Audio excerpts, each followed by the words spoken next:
right, this one's a little different. We're talking about neutrinos. The particles that pass through literally everything. The Earth, you. They're happening right now, and they don't leave a trace. But why do we care? Well, I met somebody named Moo on Twitter, and her real name's Amanda. But anyway, we get into it. She's been on this trip for a really long time, and there's some interesting correlations between UFOs, what Tom DeLonge is talking about, and neutrinos. So instead of jumping right into the interview, we're going to give you a little primer on neutrinos. Neutrinos are fundamental particles that can't be broken down into smaller pieces. They're the second most abundant particle in the universe, second only to photons, particles of light. Almost every time atomic nuclei come together or break apart, neutrinos are produced. And that means that almost everything produces neutrinos, including stars, the Earth, people, and yes, even bananas. Like delicious Neapolitan ice cream, neutrinos come in 3 flavors: electron, muon, and tau neutrino. And this is where it gets weird. Neutrinos can change types as they travel. It's called oscillation. It's something we didn't expect and still can't fully explain. Theory says that neutrinos don't have mass, but they do. Unfortunately, it's so small we haven't been able to measure it, which is great. Finally, neutrinos are pretty antisocial. They don't like to interact with other matter, which obviously makes them hard to study and means we have to build huge detectors to be able to do it. So why do we even bother? Well, neutrinos might explain why the universe exists and why there's no antimatter around. So if we want to understand the universe, we have to understand neutrinos. Neutrinos are a particle that doesn't very weakly interacts with normal matter, but doesn't not interact with matter. We build detectors, heavy water in the Arctic to get like little flashes and these photomultiplier tubes that, gives like, 1 out of every 400 quadrillion neutrinos actually hits and creates a detection. But that's just like, that's coming from the sun and kind of in this amorphous, spray of neutrinos. It's possible, I haven't really done the math, maybe ask ChatGPT on this, is like if you were able to construct a really tight, high intensity beam of neutrinos, so that the density of the neutrinos is like many, many orders of magnitude higher than otherwise would be, and you develop a really sensitive detector, well, then you can send a signal through any basically through the Earth, right? Which would be really useful for something like, for example, if you're trying to ensure you have like redundant nuclear command and control communications. If your satellites are down, all your terrestrial communications are down, but you really want to ensure that the sub on the other side of the Earth can get the go code. Getting all the best guys from the Department of Defense, the DARPAs and the Lockheed Martins and the Northrops and Raytheon and all that kind of stuff, put them all at one table, have their security clearances be active still, and build a system that can really understand and study all these events and deploy teams with, for an accelerated understanding of what these things are doing, how they're affecting the world, but also build hardware, like really expensive hardware. Do we get in, do we aim on contact? Do we build a neutrino accelerator down the road? It's like, well, if I ran Warner Brothers and I was worth 20, 30 billion, I would have 150 million bucks go to a neutrino accelerator and see if we can find modulated signals with using neutrinos and talk to somebody that's sitting in a different frequency. Don't ask me how I know that. I just guessed all that on my own. But maybe I'm really smart and just thought of that out of nowhere. Go to a neutrino accelerator and see if we can find modulated signals with using neutrinos and talk to somebody that's sitting in a different frequency. Don't ask me how I know that. I just guessed all that on my own. But maybe I'm really smart and just thought of that out of nowhere. I'm going to do this at some point. And this is where Moo comes in. I've been noticing her posting extensively about neutrinos. So I reached out to her and asked her how she got on this, what led her to do her research, and what does she think it all means? Do you know what? It's my nickname. I've always had it. Okay. All my friends call me Moo, so I don't take offense to Moo. Okay, but my name is Amanda, so it's entirely up to you what you call me. I don't mind. No, it's up to you. Whatever you want to be known as. A lot of people like to be anonymous, and I get that too. Well, no, I mean, I've kind of, with what happened with the remote viewing, obviously the fact that my name is Amanda was obviously quite a heavy synchronicity. Right. So I think most people know that I'm Amanda now. So okay, cool. That's fine. Amanda, thank you. All right, awesome. Okay, we'll go with that.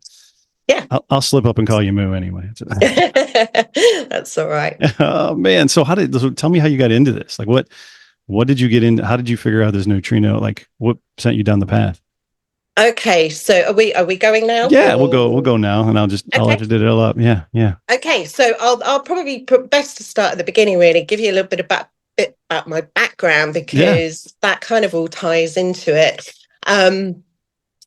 I was an unusual child, so I had a lot of kind of what you would call paranormal experiences as a child, which is not unusual as an experience. So we know that happens a lot. But we also had kind of poltergeist activity in the home. Now, I come from a family of mediums. My mother is a medium. My grandmother was a medium, and so was my great-grandmother. In fact, we think that my great-grandmother was actually a physical medium, which is actually quite rare. Right. But they probably didn't call her a physical medium because they didn't label it then. It was just the fact that wherever she went, physical phenomena attracted her and would happen in the home. And that seemed to be what happened to me from a very early age. So I have to be honest, I mean, it was very unusual. I'd wake up in the middle of the night and come downstairs and find my mum having seances and all the rest of it. So it was all a bit creepy. But they didn't keep it a secret from you, right? I mean, it wasn't like a hush hush, don't tell the kid thing, was it? No, it wasn't. It was just very much part of everyday life. Just like everybody, just like going to school, right? No big deal. Yeah, same thing. Yeah, a bit like that. Yeah. But my mum was probably a little bit irresponsible with the whole thing. But just because the kind of personality that she is, I think she was very much kind of into the whole ego of it. Oh, it's me, I've got the power, and all that kind of stuff. So it was hardly a surprise, really, that we ended up with pretty malevolent activity going on in the home, and eventually had to have the house cleared. So that was a bit scary. So I have to be honest, it terrified me, and I wouldn't even so much as pick up a packet of tarot cards for most of my life. I just wouldn't have anything to do with it whatsoever, because I just thought, no, this is evil. No, I don't want to get possessed, all that kind of stuff. So I just completely steered away from it all my life. Right. And ended up being quite materialistic, very kind of career-minded. And it wasn't really until I probably reached burnout, to be honest. I got to burnout stage. Yeah. And I realized that there was something really missing from my life. I couldn't ignore the strangeness any longer. Yeah. So things would happen, you would just block them out, right? It would just be like, oh, this happened, and you just be like, no, it didn't. Yeah, I mean, I'd go into an old house or a castle or something like that, and I'd suddenly be kind of like, picking stuff up and, finding it all a bit weird, and could actually feel things physically, which was always my kind of tell, if you like. Yeah. So I thought, well, I've got to do something about this, and I need to do it responsibly. I'm not going to kind of just suddenly pick up an Ouija board and start trying to talk to spirits or whatever. So that's the first thing to do. Well, yeah, some people do. I know. Just joking. Yeah. So I found a mentor who is actually an amazing medium and very highly regarded, and she agreed to take me on. And it kind of very quickly transpired with kind of doing my mediumship development that I was probably always going to struggle a little bit with the mental clairvoyance type stuff. Not that I couldn't get it. Right. It was just that I'm so dogmatic about, is this real or isn't it? Am I making this up, or is this in my imagination? That I think I was always going to struggle with it. But what they were noticing was that I was displaying kind of signs of what they call physical mediumship. So, for instance, if I was kind of sitting in the zone, in the meditation zone, they would start to see like transfiguration and things like that on my face, which is like a sign of kind of like ectoplasmic formation. Whoa. So that was quite exciting for me, because physical mediumship is actually kind of quite a rare phenomena. So I thought, well, let's see where we can take this. Let's see if we can, try and do it the traditional route with a circle of sitters in the, traditional Victorian sense. But I also wanted to kind of try and bring in a bit more modern ghost hunting type equipment and that kind of stuff to really try the scientific part of it, right? Absolutely, to document it, to evidence it, because actually, do you know what, there's so much bullshit in the spiritual community, there really is, and there always has been, right? I mean, even ever since the days of the 1700s and 1600s, even back then. You see them sitting there going into trance, and they've got whatever white feather, their guide, and Miss Cleo and the Psychic Friends Network in the 90s. Remember that? And it was, Oh yeah, Dionne Warwick, and it happens. But I mean, because it's rife with them, because people really want to believe, and I think that's part. When people do have that belief, and kind of. Well, unfortunately, also the people that are kind of involved in the community believe it. They believe it themselves. Mm-hmm. I mean, I heard of a woman once who actually thought that her spirit guide was a goat. I mean, when you run to the hills, I would. Jeez. I'm not having no goat as my spirit guide. Right. Jeez. That's amazing. Yeah, it is what it is. It's cool that you went down the traditional road, but then you actually had the scientific part of it to back it up, or not back it up, but to take the other, to have some kind of empirical evidence, right? And not just Well, that's what I was trying to do. That's what I was trying to do. And I was inspired by people like, the skull experiment and that kind of stuff. That was very much, how they'd formatted their seances and everything. And we got phenomena. We had, we would do the table tilting, and it would tap to kind of yes and no. And we even, the table used to kind of dance around the room, and it would even levitate. Now, I have to say that I was also at the time living in a house that was 400 years old, and that had once been the home to Benedictine monks. Oh, there you go. So it was absolutely, alive in there anyway. So the energy was just absolutely perfect for the phenomena. Right. But yeah, no, it was wild. And we got all sorts of photographs and stuff like that of banks of energy forming in the room. And I think we actually managed to also catch ectoplasm coming out of my nose, which is not very glamorous. But that was part of that's what I was looking for. I was looking for some sort of evidence. Right. Yeah. It's amazing. It's funny in the spiritual community, particularly with physical mediumship, and I still don't know why it is, but what I've noticed time and time again is that after a while, things go wonky. It's almost like it makes people go a bit strange, mm-hmm. and suddenly start getting kind of like lots of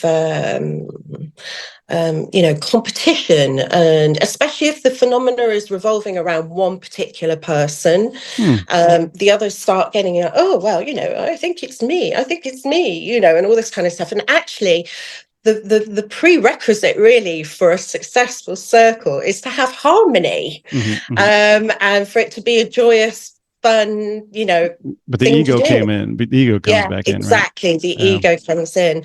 So the wheels were really kind of starting to fall off. And at about that same time, I started looking into instrumental transcommunication, and I was starting to get orbs and stuff flying around the house and seeing orbs in the sky. Wow. So it kind of worked out quite well, really, because it then gave me another avenue to sort of channel what it was that I was looking for. Mm-hmm. Yeah, it took a complete different direction almost, right? Yeah, not complete different, but a different way than what you're into. But again, actually, it's quite interesting because the guys that were in the skull experiment, they also, the guys that the Alan and Diana Bennett, who were the other part of the skull experiment, they actually then went off into instrumental transcommunication themselves. So it's quite interesting. You wonder whether there's a correlation, whether something is kind of guiding you in that route. But then I started getting these pictures of like things that definitely weren't once human, they definitely weren't human spirits. They were definitely something else, non-human. And again, that isn't really something that gets talked about much in the spiritual community. Not much. And actually, funnily enough, then I was kind of thinking, well, where do I go with this then? I don't know. Who are they? What are they? Are they aliens? What's the communication that's going on here? Right, and then I got a message, funny enough, from Grant Cameron, and he messaged me and he said, "Are you the orb lady?" And I was like, well, I guess. I get orbs and other stuff. Yeah. Anyway, he got chatting to me and he started telling me about contact modalities and all that kind of stuff. And I'd never really looked at the UFO topic at all. And so it was really Grant that kind of opened the door to me. We had a good chat, and it was it was amazing. And then I discovered you guys. I discovered you and Jean-Luc and Jay, and started listening to the podcast. Oh, that's rad. And so and that's kind of how I got to where I am now. I think it's cool that you came from not the the traditional UFO aspect of it, where some people that come into it, they see something in the sky they can't explain, and then it immediately directs them to the UFO community.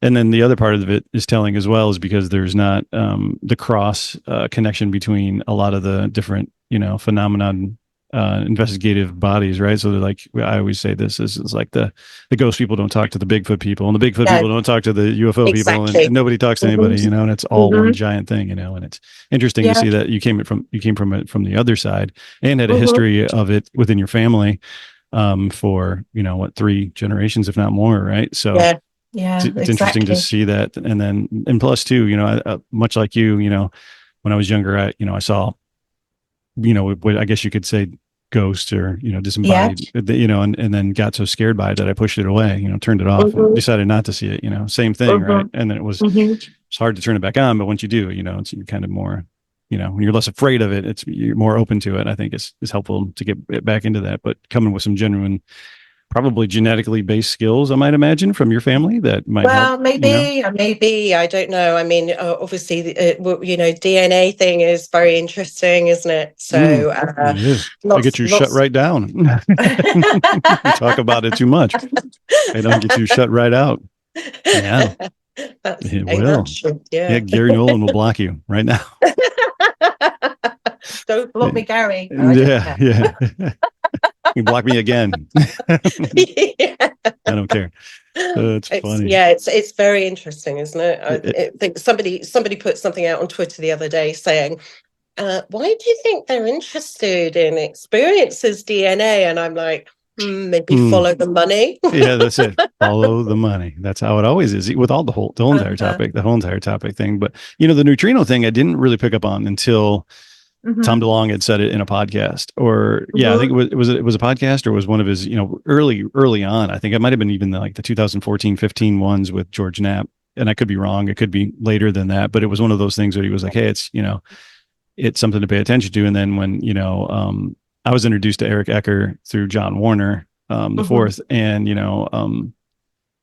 his work, and then the neutrino, the ice detector, right? And then I was starting to put 2 and 2 together, and then I found your work, and I was like, oh wow, there's a lot going on to this. And then I started digging into it a little bit and started hitting roadblocks where it's like nobody really wants you to know or dig too much about this. There's a lot of available information in the peer reviewed journal world and pre-publication stuff, but there's not a lot of publicly, hey, this is just what this is. It's very high level. These things can go all the way through the planet. Nothing stops them. We used to think an atom was the smallest thing in the universe, but it's not. It's a neutrino, and a neutrino is, and I pretend to know, that I understand a lot of it. I mean, I can follow the science to a certain point, but then at some point, just like everything else, it turns into like mystical, just like quantum physics, right? It's the same kind of thing. Exactly.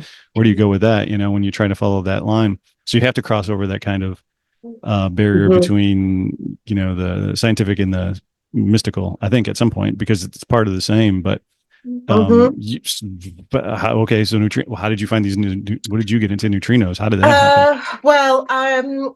So I tried to start to find a way to link the instrumental transcommunication that I was doing with the images to remote viewing.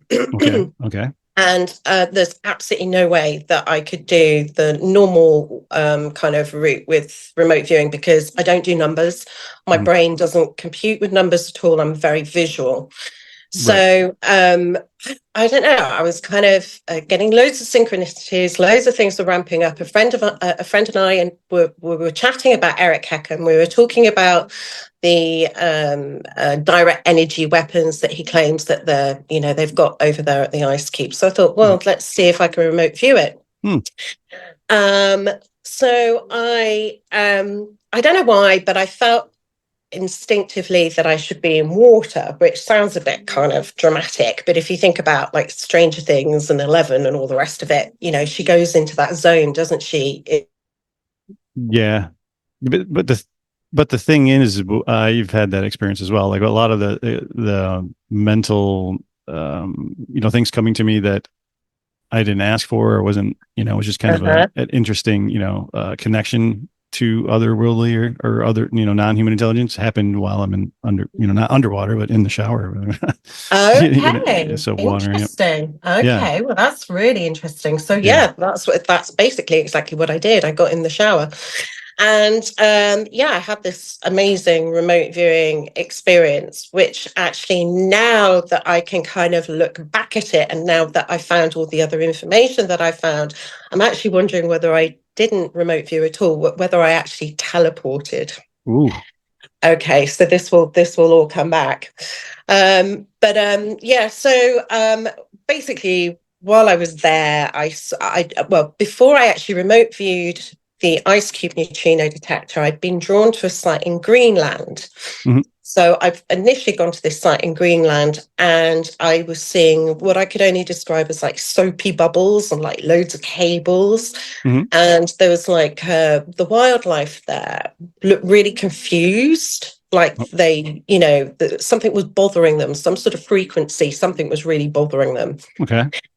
Anyway, then I thought, okay, well, we'll try the ice cube. So I went into the ice cube, and I kind of go down into this like hatch, and it's down into the ice. But I'm not feeling any cold or any kind of physical sensations. I'm in the water, and I go down, and I again start seeing these same soapy bubbles.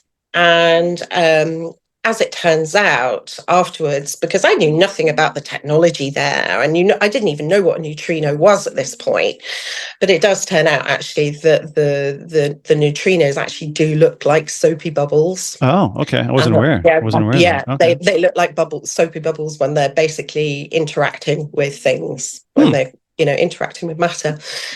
So, and then I have this kind of feeling that something is there also with me in the watery ice.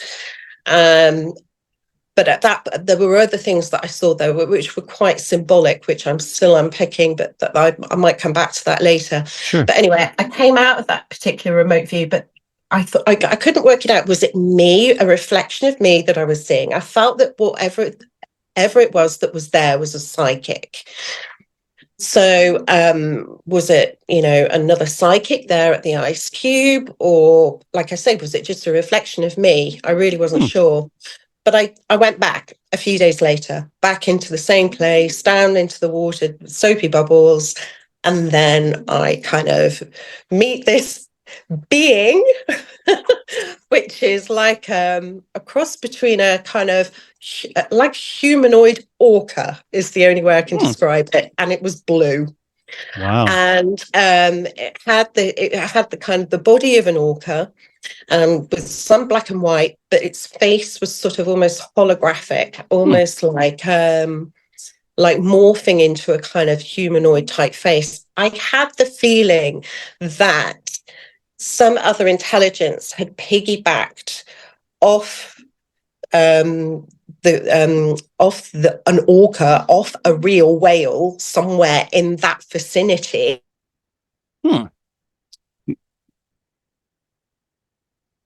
Oh, you cut out there. Your audio cut out. I can't hear you. Yeah, you can't hear me? Now I can now. Yeah, but you cut out for a second. Okay. Yeah, sorry. Yeah, that's okay. No, that's wild. So you said it stole, like it kind of morphed. So it saw something and kind of presented itself to you as this thing. Is that what you're getting at, or am I wrong? So I felt like an intelligence had used a whale to basically act as a bridge of consciousness to me, if that makes sense. Yeah. So it wasn't like directly, it was like piggybacking and creating a bridge. Wild. Yeah, it was a bit wild. So and then after that, basically the floodgates opened, and the synchronicities just went crazy. And then I found the information about Bob Beckwith and the neutrinos. It's been 12 months of a complete whirlwind ever since, just trying to find out as much as I possibly can and try and put it all together. But it's like you say, people are not talking about neutrinos. And you have to kind of wonder why, really, because I mean, Bob Beckwith himself is mentioned in the Wilson Davis notes. Sure is. The Commander Will Miller letter. So he's kind of invited to go and meet Hal Puthoff in Florida, where he's already giving a presentation about his teleportation and time travel and levitation, and so he's also been mentioned by Marco Rubio as well, about the same time that actually the Wilson Davis notes were put into Congress. So yeah, so he's not an insignificant character in this whole picture. Right. And actually, when you read his papers, when you read Hypothesis, and you read teleportation, levitation, and time travel, it is a bit of a mind blower, because it does start to put a lot of the big pieces of the jigsaw back into the puzzle, and that's what I've been finding absolutely mind blowing. So yeah, and it seems like to make it like that probably DeLonge got that from Puthoff, because they were working together obviously at the time, so that's probably where that that came through, right? I'm just trying to put that together in chronology there, but yeah, seems like it. So I mean, there's like loads of other people that have have intimated at similar hypotheses. I mean, when you look at like Tom Bearden, I mean, basically he was saying that if you look at his work, he intimates that this is the how's the best way to put it, that it's the communication transfer between physical and non-local communication, and that it's basically happening through neutrinos. Wow. Yeah, so it feels like quite a biggie thing to discover, really. Right, especially that if you look into it, there's not very many like, well, do you have a detector? No, it's massive. That's why there's a giant one in Antarctica that's kind of secret, right? Well, and like, exactly. well, you can't just pick one up, right? I mean, there's exactly. And I mean, when you look at it, I mean that it's part of a massive research, neutrinos around the world. They're absolutely huge. I've written it down actually, just so that I couldn't. How many are there? 175 locations in 30 countries around the world. No idea. Which is I mean, it's China's just announced that they've built like the biggest one ever, and so they know that they're looking for something, and I suspect that it's very strongly linked, as most things are, to the UFO topic. Of course, because it could be a detector or a communication device or all the above, right? Well, everything. I mean, it could. I mean, if you think that this is what's actually creating the communication between a plasma toroid, which is, everybody's talking about plasma at the moment, aren't they? And if it's the communication is happening through the neutrinos, then we're not just talking about 0 point energy here. So we're not just talking about what is powering the craft. We're also talking about how to communicate with the craft, which is what people have always said was the problem, isn't it? They've said, oh, we've got the craft, we've got the bits, but we don't know how to fly it, because it's consciousness. Right. Well, consciousness could be the neutrino field. And I suspect that, that science just Einstein put it just down to spooky, because, they haven't come out and said it. They haven't said, well, this is the science. I think they know. They must know. They must have known since the days of the Manhattan Project. I think there were so many of those people were involved in it at the same time, weren't they? I mean, Bob Beckwith was involved in the Manhattan Project and did a lot of work, in defense stuff. So it's pretty interesting. I would think the weaponization would probably be what they're hiding more than anything else. How to weaponize it, how to use it as a weapon. I was I don't know if I should say this, but I'll say it anyway. Fuck it. I was at a place in the desert usually where there's a conference once a year, and I was having drinks at the bar at a table with a guy who I didn't know who was. It just jumped in. It was with Jay from Project Unity, and we were sitting down having drinks. And that guy was at the table, and somebody introduced us to him. We were talking, and it was just in the middle of a conversation, so we walked in, and it was just whatever, and he was talking about, well, the neutrino weapon is the ultimate weapon. I said, really? What's that? He's like, well, it's you can use it. Basically, it just wipes out anything that's living, but leaves everything else intact. So like all the buildings, everything, electronics, everything else is there, but every living being is just gone. Wow. So well, that's interesting. Well, Corso gave a neutrino beam device to private industry. Right. So Phil Corso, obviously the day after Roswell, right? Yeah, exactly. So he handed that to some private entities. I'm sure that would be the reason for weaponization. I mean, I don't know anything about that neutrino bomb. I don't know if that's even possible. I don't know if it's plausible. I don't know if I'm even making that up. Well, do you know what? No, when they stopped doing the atmospheric tests for the nuclear bombs and they signed the atmospheric test treaty, they'd been testing a new type of technology called Ripple. Okay.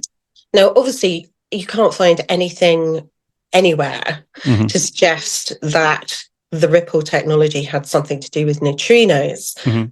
But there's a very strong probability that they were monitoring the neutrinos from that, because obviously nuclear weapons create neutrinos, to see what happened with the energy dispersal after the atmospheric test bomb. Right. And it was also at that same time that they had the what was it called, the bluegill triple prime thing, where you actually see Optimus Prime, Starfish Prime, where you actually sit, where they were all part of the same test, right? Where you actually see the UFO tumble out of the cloud of the explosion, and a lot of that is still classified. And even now, they've only released so many of the X-ray photographs of it. So I was told something really wild by a guy that I don't know if it's true, but somebody who should know said that there was 3 crafts at the time during those bevy of tests that they dropped out of the sky. Wow. One of them had living beings in it that wouldn't communicate at all. There was 4, and that they wouldn't speak. There's no telepathic communication. There was no verbal communication. There was no communication at all. 0. And so there was multiple different crafts, 3 or 4, and one of them had 4 living beings in it that did not communicate. That's what I was told, and I was like, wow. I mean, but nobody. I mean, a lot of people do kind of know about those tests, but not about that part. And especially now that there is that film, right, of something coming out, right. Yeah. So that's kind of bizarre. But anyhow, sorry, it's a good point. And the fact that they actually signed the treaty then to stop any atmospheric tests after that, they must have discovered something very significant, I think. And yeah, that's so.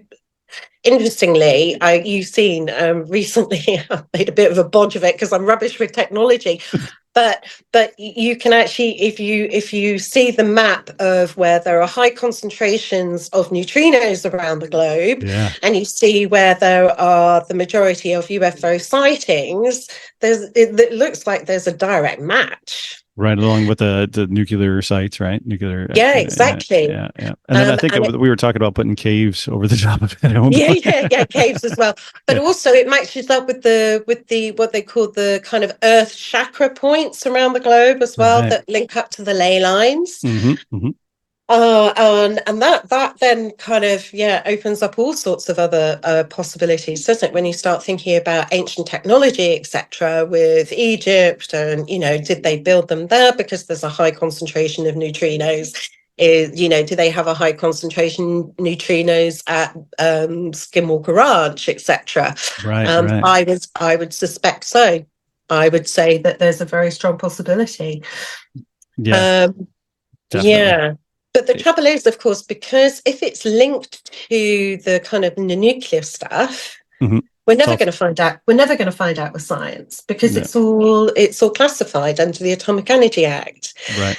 So unless we get some very brave scientists come forward, and I do think that the science is already out there from the papers that I've read and the things that I've seen over the last 12 months, I'd say, they've already established that there's a strong link between neutrinos, 0-point energy, and telepathy, that the two are very strongly linked.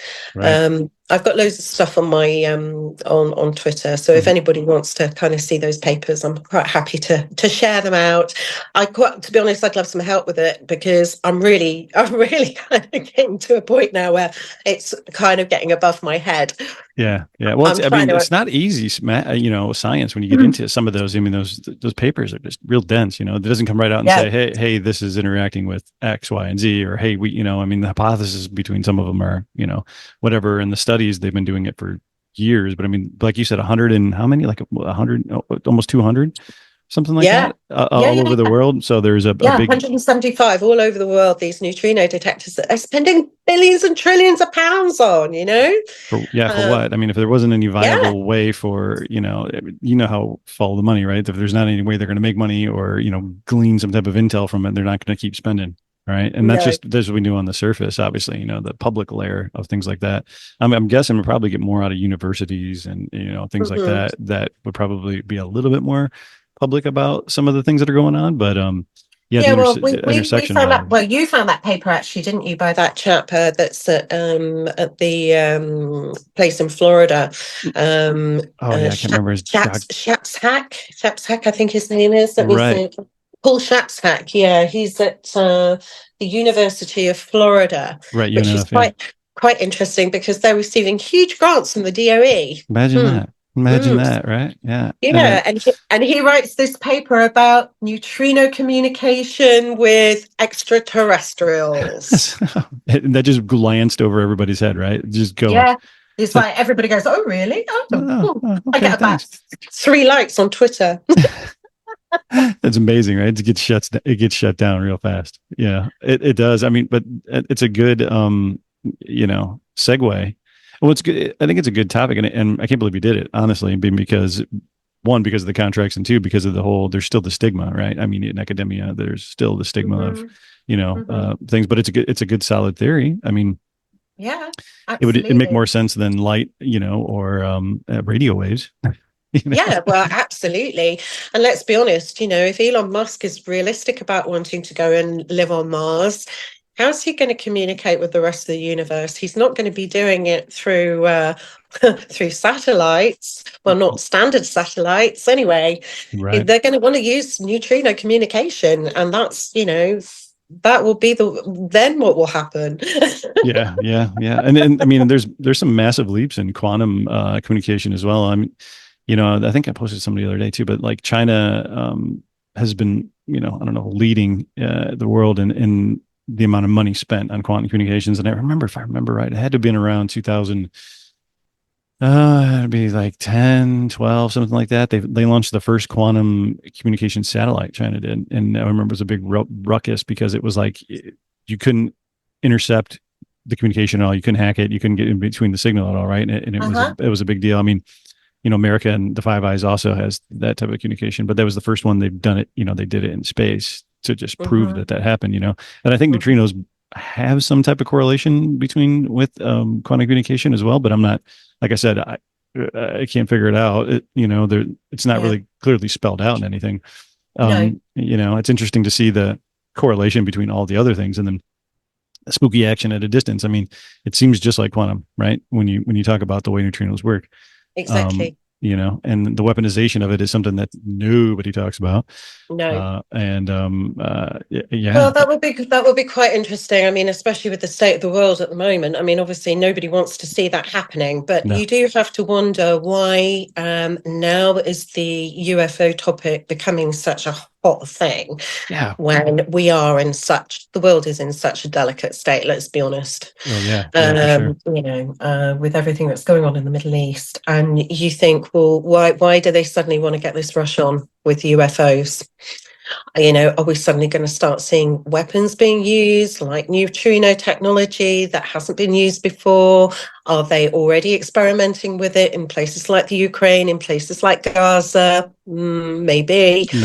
But then, what's the rest of the universe going to think about that? Yeah, that's the thing, I don't know. I mean, everybody keeps talking about, with the time, we're running out of time, I mean, if you look back into ufology to the 50s, everybody's like, disclosure's right around the corner, but it's not happening. Yeah, right. But I do think at that time, though, there wasn't the intersection of the different disparate I don't know the correct practices or not practices, but phenomenology type of branches, right? You're not looking, like we said earlier, you're not looking at the spiritual side along with the esoteric side, along with the ghosts and all these other things that people don't think are related. It's all intersecting and it's all kind of coming to a head. And if somebody were to investigate this properly, I'm sure that they would discover that the neutrino would account for pretty much all of it. Yeah, I know, right? So we just figured that out, and what ghosts and UFOs are neutrinos? That's it. Yeah, that's it. We figured it out. We can go home now. Yeah, it's tied to plasma somehow. Oh, okay, cool.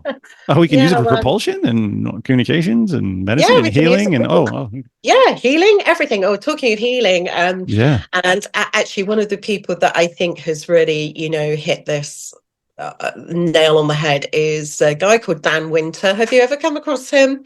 I don't think so. But I did. I've posted some clips and some YouTube videos and stuff on Twitter, but he's an absolute genius, and he takes some listening to because he is such a genius. And he talks quite quickly, but actually, when you start unpicking all the things that he's saying, you realize it's like, oh my God, you have got this. You understand this, and he can explain it all. Everything, and he's written papers on it. I posted one today, actually. Oh, cool. You have to dig into his work for sure, because but I think, but again, he's got this Therify equipment that is used for healing, which is based a lot on the Tesla technology as well. So, Tesla, let's be honest, he must have known about this too. He must have known about it. I think they all called it. That's the problem. I think it's just the language barrier or whatever they decided to call it, because what did they call it? The ether at one point. They called it, all these other things, and it's probably the same. That we've just put a label on it as neutrinos, right? But not. Yeah. Well, Dan Winter thinks it's to do with the fractals of water. That's what ether is. He thinks that it's to do with the fractals of water. Right. So when you think of hydrogen bomb and all that kind of stuff, I'm not a technical person, so it's hard for me to follow it all. But you kind of start picking up the pieces. It's really interesting. Yeah, it all goes down to the core elements, I think, the things that we just are surrounded by, and then we just keep also adding to them, just came to me as well. You have to wonder why they decided to try the time travel experiment initially with a boat on water. Yeah.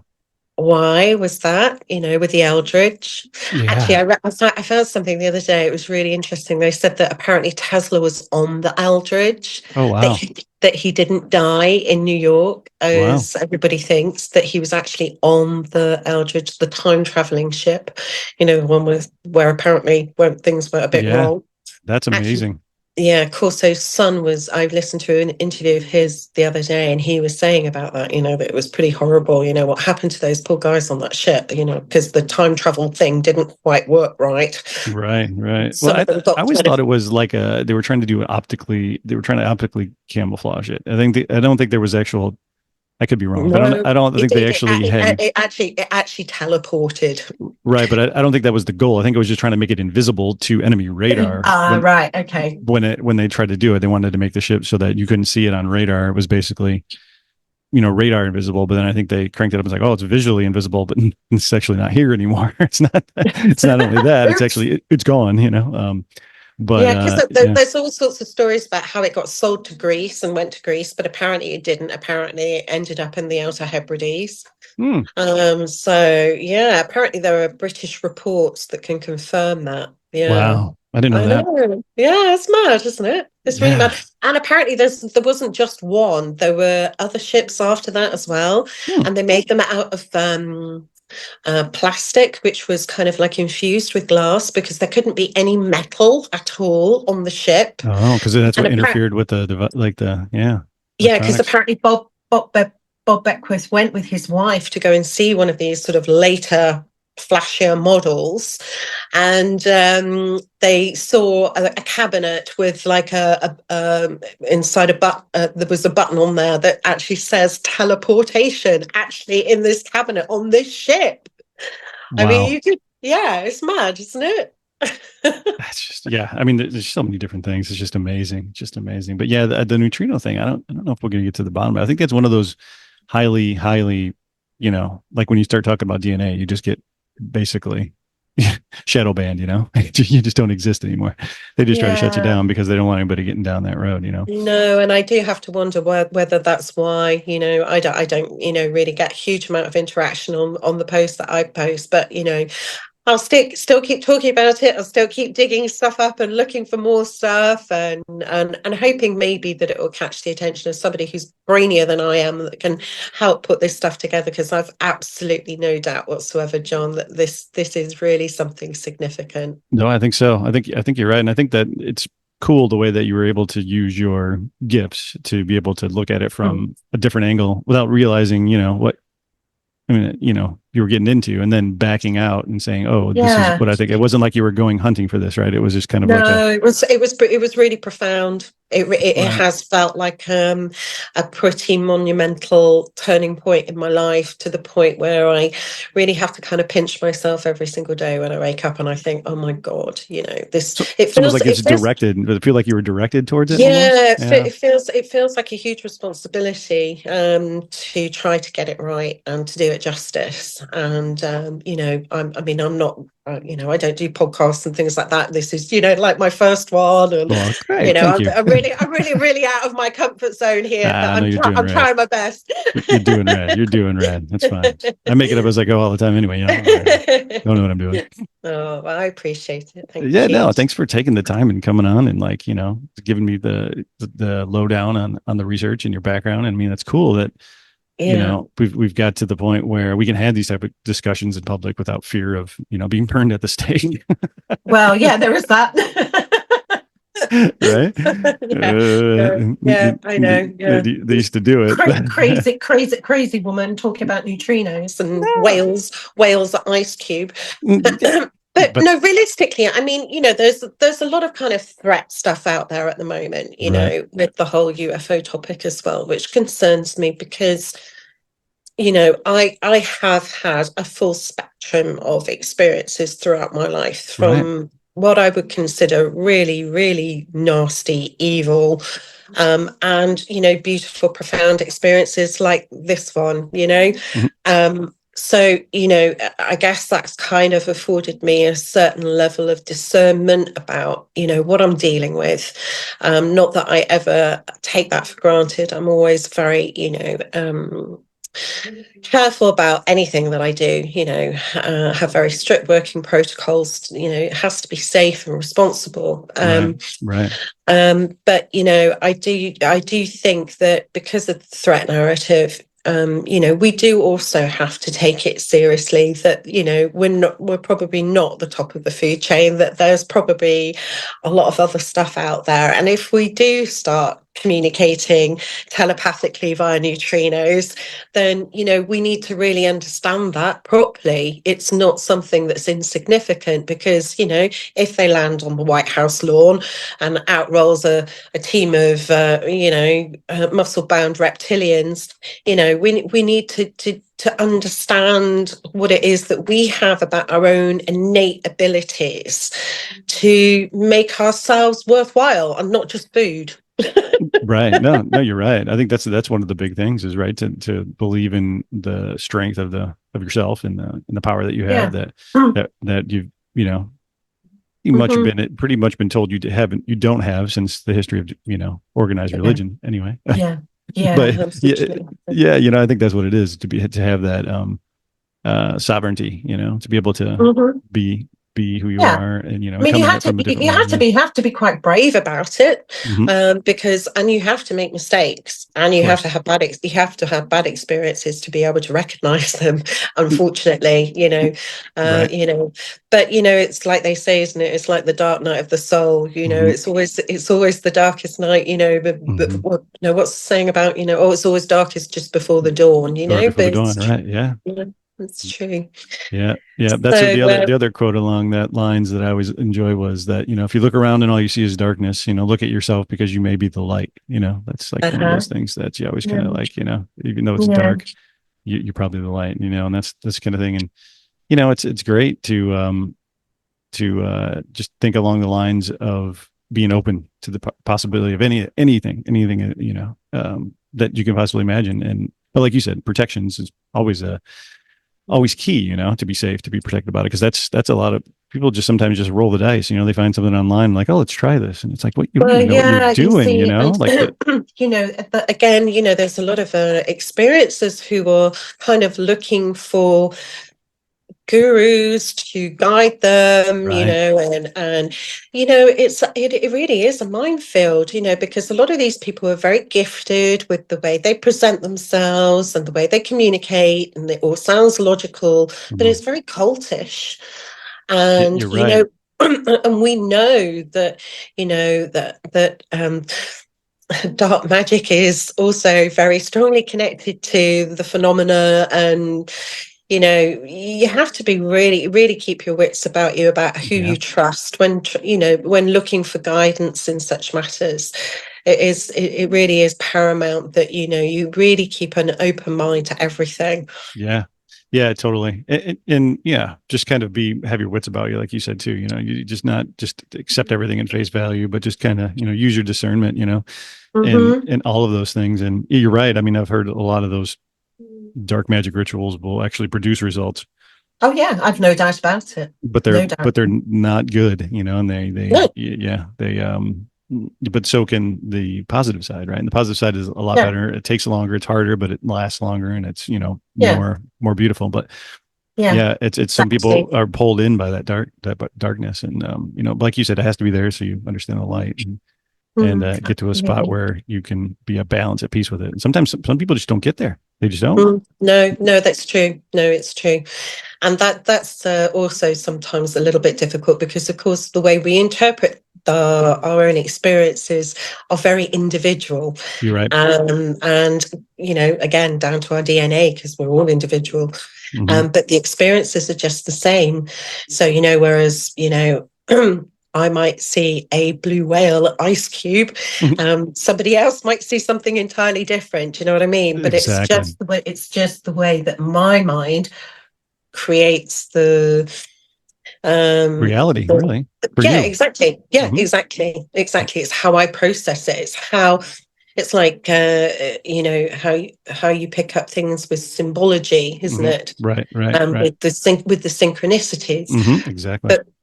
But we all know as well that when you start picking those things up, it becomes like a roller coaster, doesn't it? It does. And you never quite know when it's going to stop, but one will come after the other, and that's really quite exciting. I've had 12 months of it. I'm blooming exhausted now, and I need somebody else to do this for me, please. I know it gets intense. At the same time, though, I always caution to not try to put the brakes back on like I did when I was younger. Because at the same time, it's like you have to accept it, but don't completely shut it out. I mean, have your barriers, right? Have your absolutely stand your ground. Kind of in a way. Yeah, absolutely. Get out and touch the grass. That's it. Hug a tree. Oh my God! Well, thank you so much for jumping on with me today and hanging out. I'm excited. If anybody's out there that has any further info on neutrinos, let's hook up. We'll get together. Maybe we'll start a Discord and get everybody in there and we get their research together. I'd love that. I saw Jay post something today about neutrinos, and I've just been kind of keeping my fingers crossed that he was going to kind of come down this path. So I'm keeping my fingers crossed. So Jay, if you're listening, anytime you want to chat, I'll hit him up. You guys are on the same island, so yeah, right? Yeah, we are. There you go. John, Luke, and Jay, you guys are in the same island together. I know, that's it. We could have our own seances and everything. That's it. Get that going on. Just zoom me in. I'll just be on like a computer monitor right here. I don't know if that works or not. With your weird AI camera thing. Yeah. Now it doesn't work. Oh dear. Whatever. But thank you so much again. I'll put all of your links and stuff in the description, and I'll look it all up. I'll send. And thank you so much. All right. Thank you. All right. We'll see you soon. Yeah. Thanks, John. Bye. Bye. Bye.